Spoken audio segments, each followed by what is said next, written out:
Le Dieu céleste est devenu homme et est venu parmi les hommes. Savez-vous comment le reconnaître? N'oubliez pas la tragédie de l'histoire, lorsque le Seigneur Jésus est venu sur terre depuis le ciel, beaucoup n'ont pas reconnu qu'il était le Dieu incarné.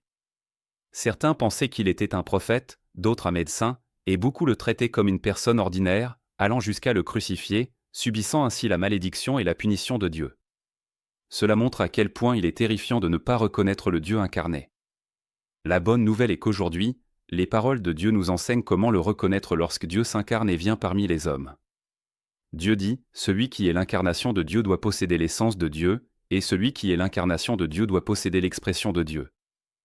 Puisque Dieu se fait chair, il doit apporter l'œuvre qu'il projette de faire et, puisque Dieu se fait chair, il doit exprimer ce qu'il est et doit être capable d'apporter la vérité à l'homme, de lui donner la vie et de lui montrer le chemin. La chair qui n'a pas l'essence de Dieu n'est résolument pas le Dieu incarné, il n'y a pas de doute à ce sujet.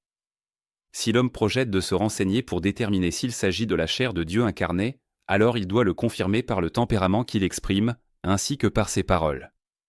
Autrement dit, pour confirmer ou non qu'il s'agit de la chair de Dieu incarné et que c'est le vrai chemin, l'on doit réfléchir en se basant sur son essence. Et ainsi, pour déterminer s'il s'agit ou non de la chair de Dieu incarné, le point essentiel est son essence, son œuvre, ses déclarations, son tempérament et bien d'autres aspects, plutôt que son apparence. Si l'on ne scrute que son apparence et qu'en conséquence, on oublie son essence, alors cela montre que l'on est aveugle et ignorant.